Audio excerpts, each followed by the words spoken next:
사람은 누군가로부터 공격을 받을 때 그 사람의 진가가 드러납니다. 그 공격이 부당한 공격이든 정당한 공격이든 사실 상관없이 어떠한 공격 앞에 설 때 그 사람의 안에 있는 이 믿음과 신앙 그리고 인격이 나타나는 것입니다. 바울이 지금 자신을 대적하는 이들의 공격을 받으며 자신을 변호해 가고 있습니다. 고린도후서 전체의 주제가 사도 바울의 자기 변호라고 말할 수도 있습니다. 그러나 바울이 자신을 변호하는 것은 자신의 자존심 때문이 아니었습니다. 교만한 자신의 의로움을 지키기 위하기 때문이 아니었습니다. 그는 자신이 전하는 예수 그리스도의 복음이 손상되지 않기를 원하여 자신을 변호한 것입니다. 궁극적으로 예수 그리스도 그분을 변호한 것입니다. 그래서 바울에게 공격이 더 쏟아지고 더 큰 공격이 주어질수록 마치 상처 입은 꽃이 그 향기를 내듯이 바울에게는 복음의 향기가 계속해서 났던 것입니다. 그래서 고린도후서 전장에 걸쳐서 매 장마다 복음의 가치가 다시 새롭게 드러나고 있는 것입니다.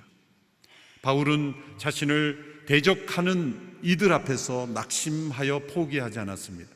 자신이 복음을 전하는 이 직분이 자기 스스로 만든 것이 아니라 명백하게 하나님의 부르심이기 때문입니다. 예수님 때문에 고난받는 것은 곧 예수님과 함께 예수님의 그 생명을 누리는 것이기에 그 고난을 영광스럽게 여겼습니다. 또한 바울은 자신을 대적하는 이들에게 그 복음의 원리와 가치를 분명히 새롭게 해주었습니다. 그것은 하나님과의 화목이었습니다. 그리스도 안에서 새로운 피조물이 될 수 있는 것은 예수 그리스도를 통하여 하나님과 화목하게 되었기 때문입니다. 하나님과 화목하게 된다는 것이 얼마나 큰 축복인지, 그것이 얼마나 큰 은혜요 능력이요 기쁨인지 경험하지 못하기에 다른 사람과 화목하지 못하는 것입니다. 하나님과 화목한 자는 반드시 다른 사람과의 관계 속에 화목하게 하는 직분을 감당하게 되어 있는 것입니다. 이렇게 바울은 공격당할 때마다 복음으로 응답했습니다. 더 심한 공격을 방어하면 더 깊은 복음의 은혜가 나타납니다. 이렇게 바울이 계속해서 고린도후서를 통해 복음을 변호해 나가던 중에 이제 오늘 본문 10장에 이르렀습니다. 10장부터 바울의 어조가 바뀝니다. 그 이전에 부드럽고 또 유순한 태도로 대했던 사도 바울이 이제 10장에서 매우 강경하고 엄한 어조로 교훈하고 있습니다. 그래서 성경을 연구하는 학자들은 이 바울의 어조의 변화를 유심히 관찰하면서 이 10장부터 13장까지 이 4개의 장은 사실 1장부터 9장까지 보다 먼저 쓰여진 편지일 것이다. 그래서 이 달라진 어조를 통해 과거의 역사를, 상황을 재구성하려고 합니다. 그런 분들이 있습니다. 그렇게 볼 수도 있겠죠. 고린도후서 2장에 나타난 바울이 이전에 보낸 눈물의 편지, 경고의 편지, 엄한 훈계의 편지가 바로 이 10장부터 13장까지의 편지였을 것이고 혹은 그 일부일 것이다. 그렇게 추정을 하게 됩니다. 그러나 그렇게 이 편지의 어조의 변화를 가지고 과거의 역사를 재구성하는 것은 매우 위험합니다. 역사 비평적으로 성경을 읽는 분들이 이런 식으로 많이 성경을 재구성하려고 합니다. 역사를 재구성하려는 거죠. 매우 위험하기도 합니다. 또 그럴 필요도 없습니다. 왜냐하면 편지를 있는 그대로 읽어가다 보면 때로 서론에 하고 싶은 말을 단도직입적으로 하는 경우도 있어요. 갈라디아서처럼 1장에서 책망부터 나가죠. 그러나 고린도후서에서 보면 정말 해야 하는 말이지만 하고 싶지 않았던 말을 미루어서 후반부에 강경한 어조를 담아서 편지를 쓸 수 있는 것일 수도 있는 것이죠. 또 9장과 10장 사이에 어떤 일이 일어났는지 우리는 그 상황이 있지 않았기에 알지 못하기에 역사를 재구성하려는 것보다 있는 그대로 성경에 있는 그대로의 흐름을 우리는 존중하는 것이 매우 중요합니다. 10장에서 사도 바울은 자신을 비난하는 이들이 자신을 어떻게 말하고 있는지를 이용하여 자신을 소개하죠. 1절 2절에 보면 이렇게 말씀하고 있습니다. 여러분과 얼굴을 마주 대하고 있을 때는 유순하나 떠나 있으면 여러분에 대해 강경한 나 바울은 이제 그리스도의 온유와 관용으로 친히 여러분에게 권면합니다. 내가 여러분에게 요청하는 것은 내가 여러분에게 갈 때 우리가 육체를 따라 행한다고 여기는 사람들에게 내가 단호히 대처하는 것 같이 여러분을 강경한 태도로 대하지 않도록 해달라는 것입니다.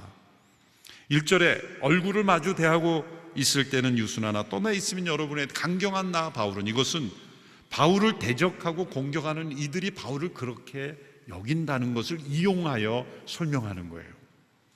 바울이라는 사람은 만나면 굉장히 부드럽고 온유하고 신사적인 것 같은데 떨어져 있으면 아주 차갑고 매몰차고 강경한 그런 사람이야 라고 당신들이 나를 여기고 있는데, 그 말을 이용하여 이제 자신을 소개하는 거예요. 당신들이 나를 그렇게 여기고 있는 것을 내가 안다는 거죠. 그러나 그것은 그리스도의 온유와 그리스도의 관용을 당신들에게 표현하기 위함이다. 그리고 내가 이제 세 번째로 당신들을 방문할 텐데, 내가 직접 여러분을 대면하여 볼 때 내가 이 편지에 쓰는 어조처럼 그렇게 강경하게 단호하게 여러분을 대하게 되지 않게 되기를 원한다. 그러므로 변화되라는 거예요. 이런 강경한 편지로서 여러분들이 변화되어야 된다. 그래야 내가 너희들을 마주 대할 때 강경하게 단호하게 여러분을 대하지 않을 수 있지 않느냐라는 거예요. 그러면서 아주 무서운 경고도 합니다. 6절에서 보면 이와 더불어 우리는 여러분의 순종이 온전하게 됐을 때 모든 순종치 않은 사람들을 벌하기 위해 준비하고 있다. 이제 순종치 않은 자들을 위한 징계, 벌도 준비하고 있다는 거예요. 바울이 대적자들로부터 어떤 평가를 받았는지 2절에 보면 또 이런 표현이 나옵니다. 2절에 보면 우리가 육체대로 행한다고 여기는 사람들이라는 표현이 나오죠. 대적자들이 바울에게 쓰여진 그런 이름입니다. 바울이 육체대로 행하고 있다. 이 육체대로라는 말은 당시 헬라 시대 이원론적으로 영과 정신은 선하고 육체는 악하다라고 여기는 시대 사람들이 그릇된 방식으로 잘못된 죄악된 방식으로 행한다고 하는 것을 표현하는 이름이었어요. 바울이 육체대로 행하는 그러한 모습이 지금까지 고린도후서에서 여러 번 반복이 되었어요. 다시 한번 정리하고 이제 10장으로 넘어가기를 원합니다. 첫째로 바울이 여행 계획을 변경한 것에 대하여 이들은 비난한 것입니다. 그래서 바울은 신뢰할 수 없는 거짓말쟁이라는 겁니다.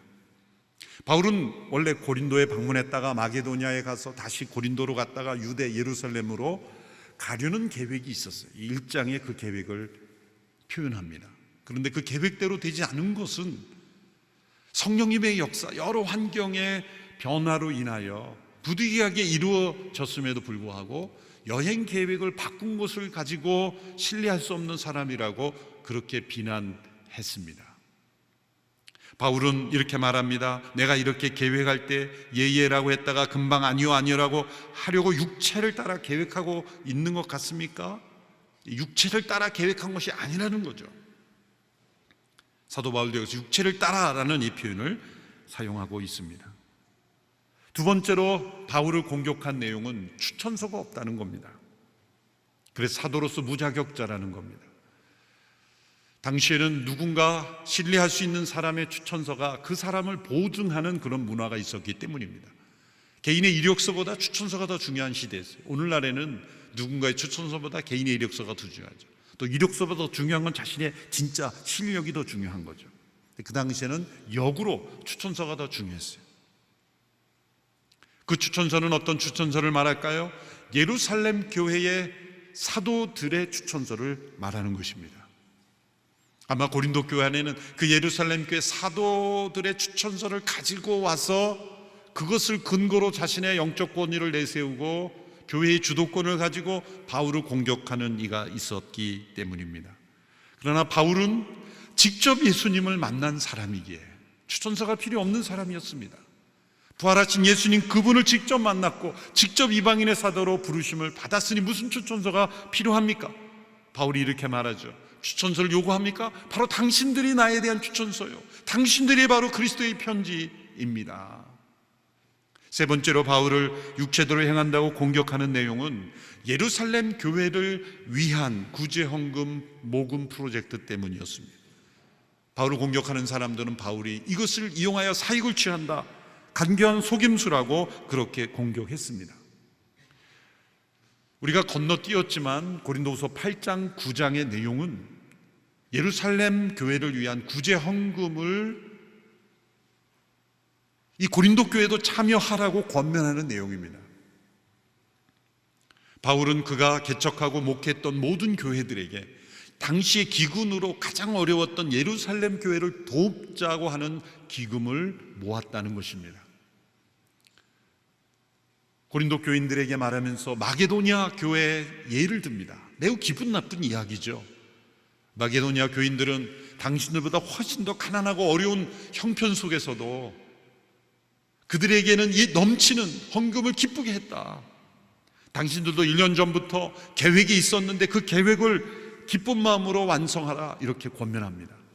바울이 그 모든 돈을 자신이 횡령하려고 했으면 이런 권면을 2장에 걸쳐서 말할 수 있을까요? 한편 이런 의심을 그 당시에 하는 것은 가능한 일이긴 했어요. 왜냐하면 오늘날처럼 이렇게 은행이 발달되지 않았기 때문에 어떤 후원금이든지 실제로 현금으로 갖다가 주고 배달을 할 때, 옮겨줄 때 문제가 생길 수도 있죠. 강도를 만날 수도 있죠. 먼 거리를 여행할 때 무슨 일이 일어날지 어떻게 합니까? 그러니 이 바울이 이 예루살렘 교회를 위한 헌금을 모아서 가져다 주려고 하는 것을 의심하는 이가 있었다는 거예요. 그런데 대개 그런 의심을 하는 사람은 본인이 그런 일을 할 때 그런 의심을 하더라고요. 또 마지막으로 오늘 본문에 나온 바울에 대한 공격은 대면하여 볼 때는 유순하지만 편지로는 강경한 것에 대해 이중인격자다, 이렇게 바울을 공격했어요.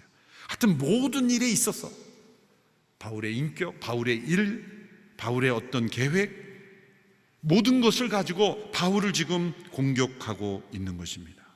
한마디로 바울이 육체를 따라 일하고 있다는 거예요.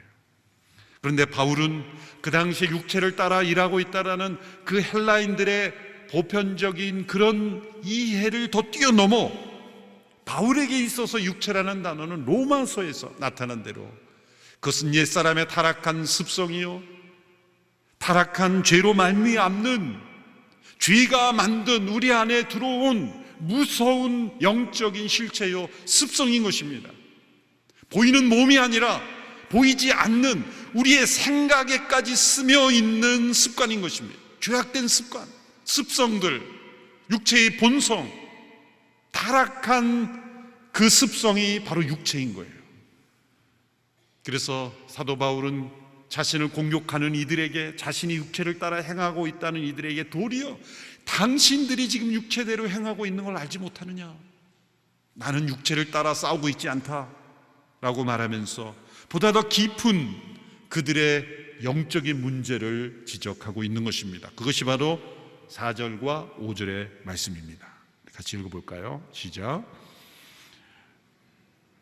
우리가 가지고 싸우는 무기는 육체에 속한 것이 아니라 견고한 요새를 무너뜨리는 하나님의 능력입니다.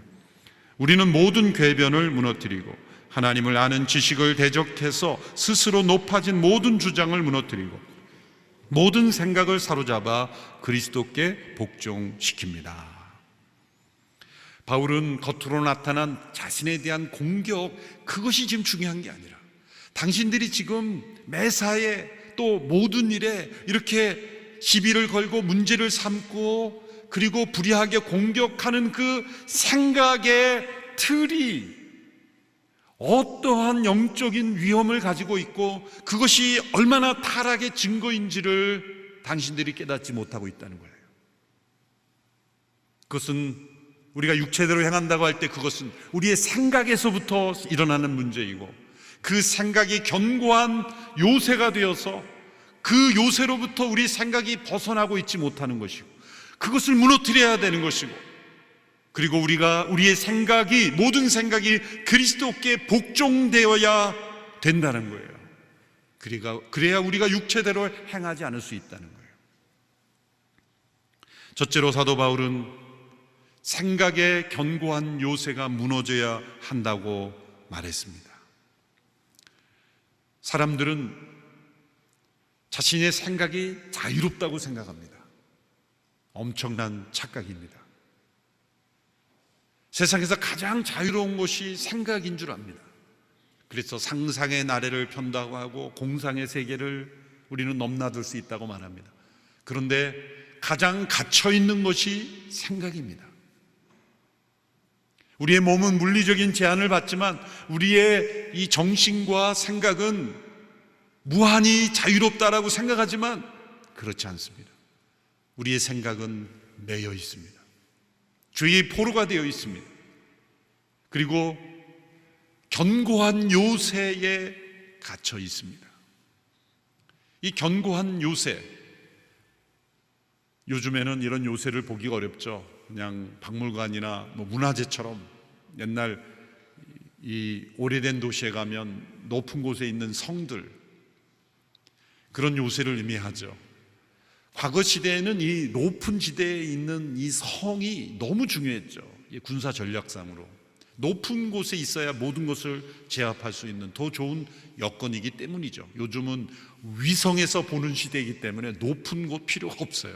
높이 올라가는 게 별로 의미가 없는 시대였지만 과거에는 높은 곳에 있는 요새는 매우 중요했습니다.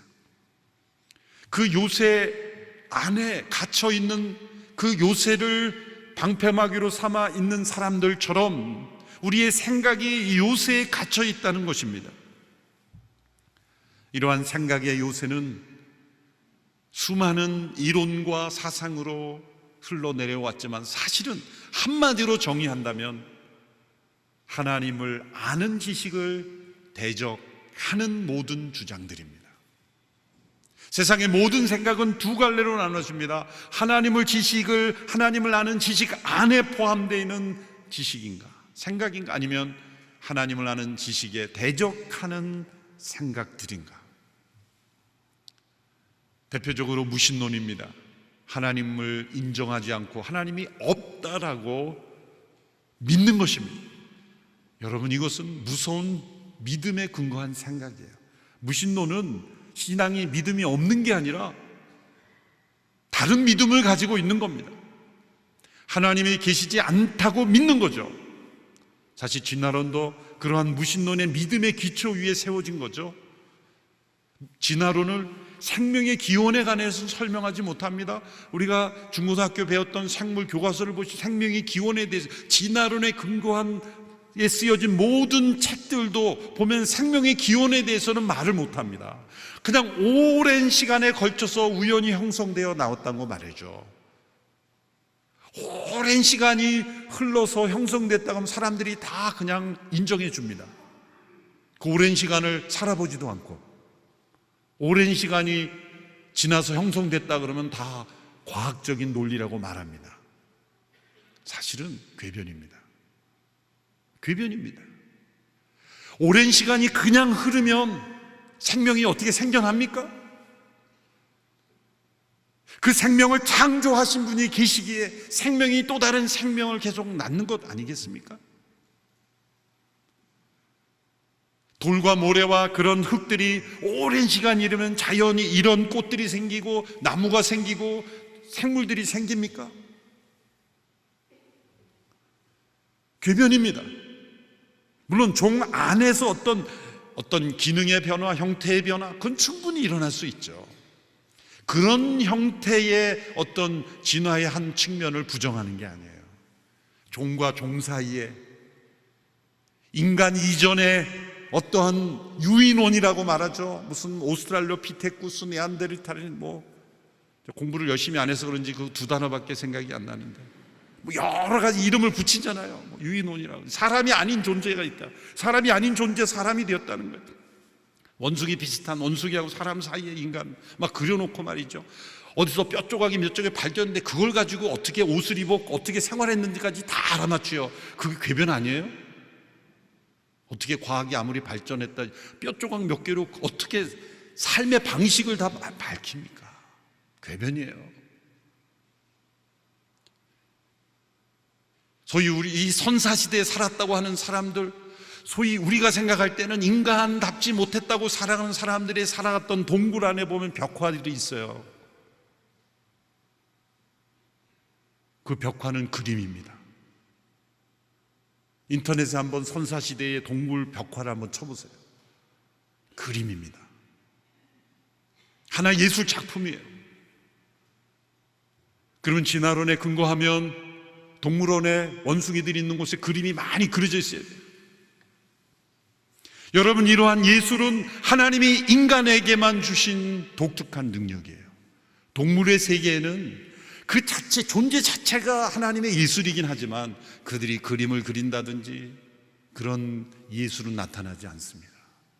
그들이 색을 조합해서 칠한다든지 그렇지 않습니다. 그들의 몸 자체에 있는 새나 물고기나 동물에 있는 그 색 자체가 하나님이 창조하신 예술로 디자인되긴 했지만 그들이 새로운 색을 창조해서 그리고 인간처럼 그런 문화는 존재하지 않습니다. 그런데 그런 선사시대 사람들이 그린 그림이 인간 이하의 취급을 한다는 게 합리적인 생각입니까? 궤변입니다. 이건 무신론에 근거한 진화론에서 나오는 궤변들입니다. 유물론은 더 말할 것도 없죠. 인간의 정신과 이 영혼의 소중함을 다 말살시켜버리는 물질이 세상의 중심이라고 생각하는 유물론, 이거는 말할 가치도 없는 사실은 궤변이에요.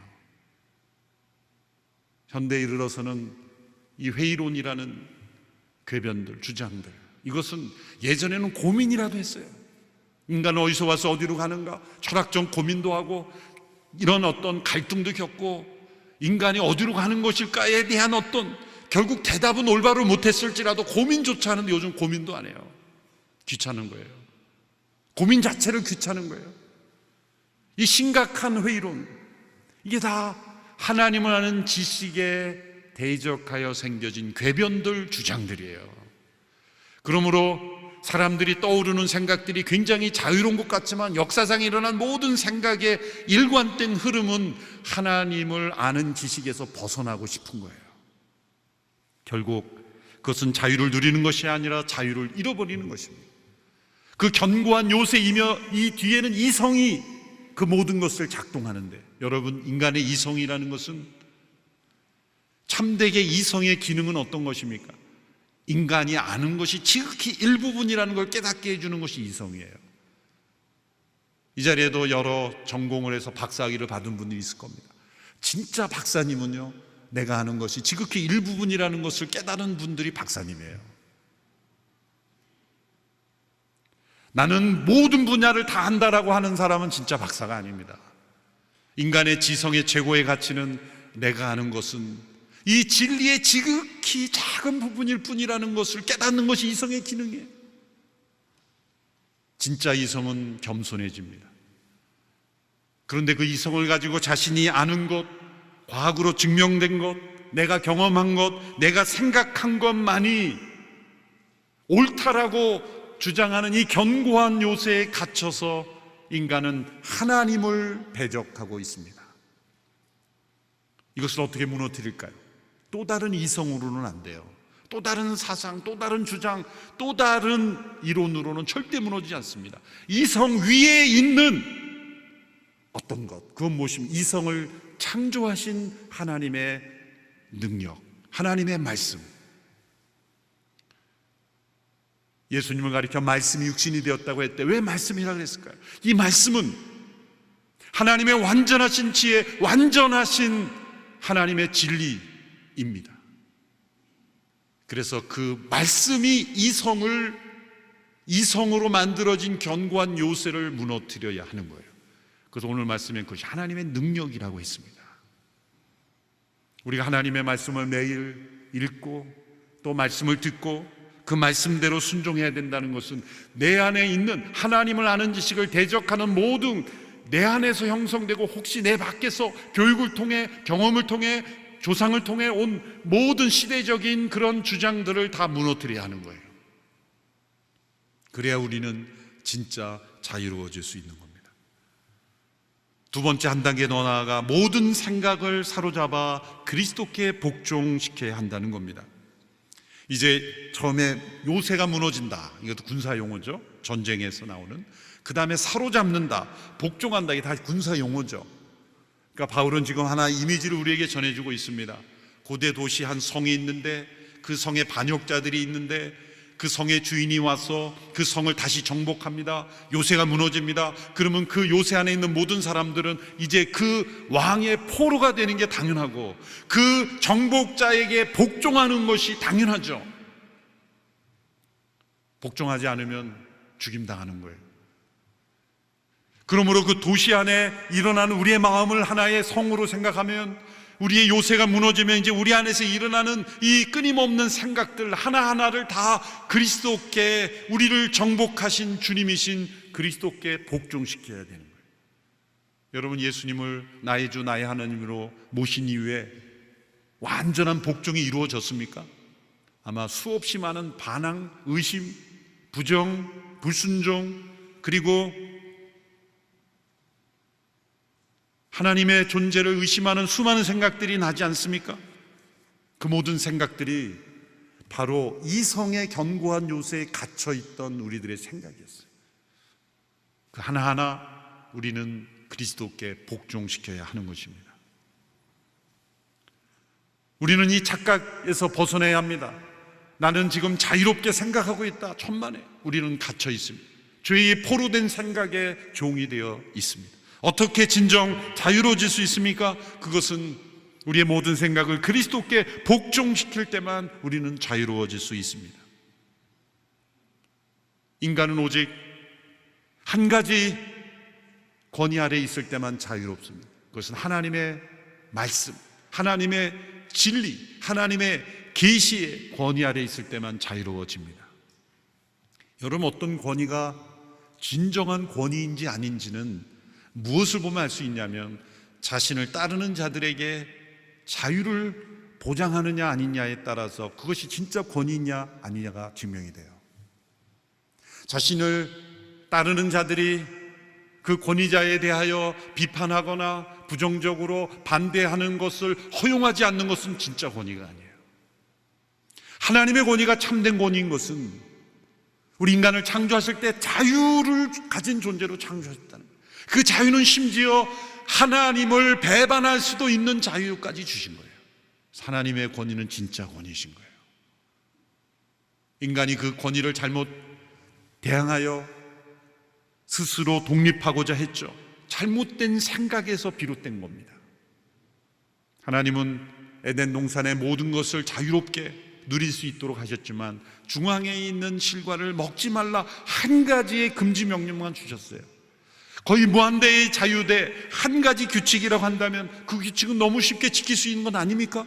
그런데 그 규칙이 자신들을 얽매이고 있다고 생각한 거예요. 잘못된 생각이죠. 그러나 인간에게는 그러한 생각조차 할 수 있는 자유가 있었다는 거예요.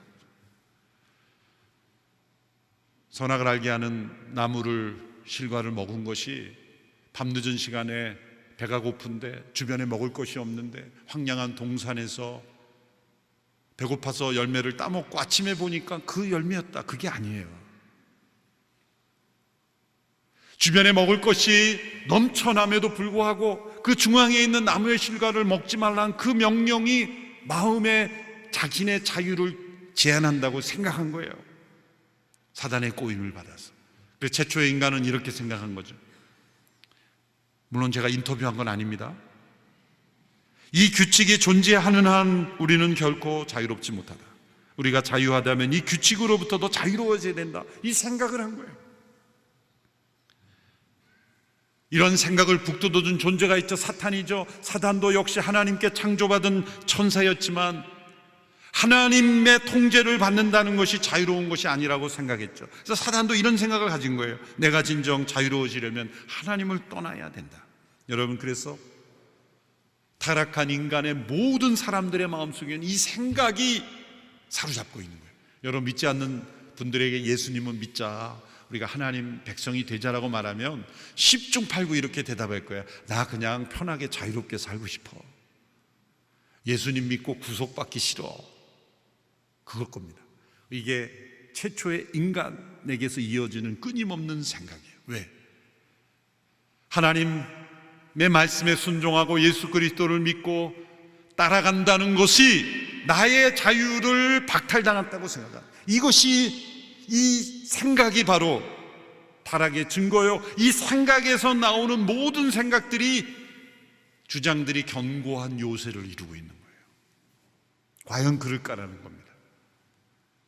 예수 그리스도께서 말씀이 육신인데 우리 가운데 오셔서 하나님의 마음을 전해주시고 하나님의 말씀을 전해주시고 하나님의 능력을 보여주시고 십자가 부활을 통해 그분의 생명의 임재로 우리 가운데 임하셔서 내 마음에 있는 이 생각의 견고한 요새가 무너지고 내 안에 일어나는 모든 생각들이 그분의 권위 아래에 복종하게 될 때, 그것은 자유를 잃어버리는 것이 아니라 도리어 참으로 자유하게 되는 것입니다. 진리를 알지니 진리가 너희를 자유케 하리라. 아들이 참으로 너희를 자유케 하리라 말씀하신 것은, 우리는 자유롭게 살고 있다고 생각하지만 그것이 자유가 아니요 죄의 종된 포로된 생각이었지만, 이제 예수 그리스도께서 말씀이 육신이 되어 우리 가운데 오심으로 인하여 우리가 참으로 진정 자유하게 된 거예요. 예수님을 잘 믿는 영혼들이 얼마나 자유합니까? 진정한 자유는 뭡니까? 사람들에게 물어보십시오. 자유가 뭡니까? 그러면 하고 싶은 대로 하라는 거예요. 거기서부터 생각이 잘못된 거예요. 하나님을 떠나는 것이 자유라고 생각하는 사람들은 항상 자유를 자기가 하고 싶은 거를 하는 거라고 생각해요. 두 번째 생각이 잘못돼요. 진정한 자유란 무엇입니까? 무엇으로부터 벗어나는 것이 아니라 무엇을 향하는 거예요. 하나님으로부터 벗어나는 것이 아니라 하나님을 향하는 것이 우리의 자유예요. 그러므로 내가 진정 자유를 누리며 살고 있는가를 알려면 어떤 것을 할 수 있느냐가 아니라 하지 않을 수 있느냐, 멈출 수 있느냐, 그만둘 수 있느냐, 버릴 수 있느냐예요. 내 마음대로 뭔가 할 수 있는가를 먼저 생각하면 안 되고, 내가 중지할 수 있느냐. 맛있는 음식이 많아도 내가 절제할 수 있으면 자유한 거예요. 먹고 싶은데도 먹지 않을 수 있으면 자유한 거예요. 그게 돈에 대한 탐욕이 있지만 그 탐욕을 버릴 수 있으면 자유한 거예요. 돈에 대해서 무엇이든 내가 할 수 있는가를 생각하면 안 되고, 역으로 중지할 수 있느냐, 버릴 수 있느냐, 그만둘 수 있느냐, 멈출 수 있느냐, 그게 진짜 자유의 증거입니다. 하나님 안에 있는 사람들이 누리는 자유이죠. 우리의 생각의 전쟁에서 이 생각을 내가 멈출 수 없다면 자유하지 못한 거예요. 끊임없이 일어나는 이 생각을 중지시킬 수 없다면 나는 그 생각의 포로가 되어 있는 거예요. 어떻게 이 생각의 포로에서 벗어날 수 있습니까? 하나님의 능력, 그것은 말씀입니다. 하나님의 말씀이 우리의 생각의 요새를 무너뜨리고 이 생각의 전쟁에서 승리하는 유일한 길은 모든 생각을 그리스도께 복종시키는 거예요. 전쟁에서 그 성을 정복한 사람에게, 왕에게 다 포로가 되듯이 이제 우리의 생각이 다 포로가 되어야 된다는 거예요. 그것은 비굴한 자유를 잃어버린 포로가 아니라 영광스러운 포로가 되는 거예요. 스펄전 목사님 이것을 복된 포로 상태다, 그렇게 표현을 했습니다. 여러분, 우리의 모든 생각이 그리스도의 포로가 된다고 생각하십시오. 그러면 이제 자유를 잃어버렸구나, 이게 벌써 잘못된 생각이에요. 진짜 자유롭게 되는구나. 어떤 생각만이 아니라, 일부분의 생각이 아니라 모든 생각이 다 머리를 숙이고 그리스도께 복종되어야 됩니다. 사업을 하는 것, 자녀를 양육하는 것, 인간관계, 개인적인 결정, 모든 결정이 다 그리스도께 복종되면 아무리 어려운 고난의 환경 속에서도 우리는 소망 속에 살아갈 수 있어요. 이 세상의 최고의 권세를 가져도 절대 교만하거나 무너지지 않습니다. 어떤 결정을 하든 하나님의 뜻에서 벗어나는 일은 하지 않게 됩니다. 이것이 진짜 자유이다. 우리의 모든 생각에 포로되어서 죄의 종으로 살아가는 인생이 아니라 그리스도께서 주인 되셔서 참으로 자유한 인생, 그러한 삶을 살 수 있다고 지금 권면하고 있는 것입니다. 사도 바울 통해 주신 이 복음의 능력을 체험하는 우리 모두가 되기를 축원합니다. 기도하겠습니다. 하나님 아버지, 이 생각의 전쟁에서 승리할 수 있는 능력을 주셨으니 하나님의 말씀으로 이기게 하여 주옵소서. 우리 모든 생각들이 그리스도께 복종되는 이 복음의 역사가 우리의 생각의 영역에서 일어나게 하옵소서. 예수님의 이름으로 기도하옵나이다. 아멘.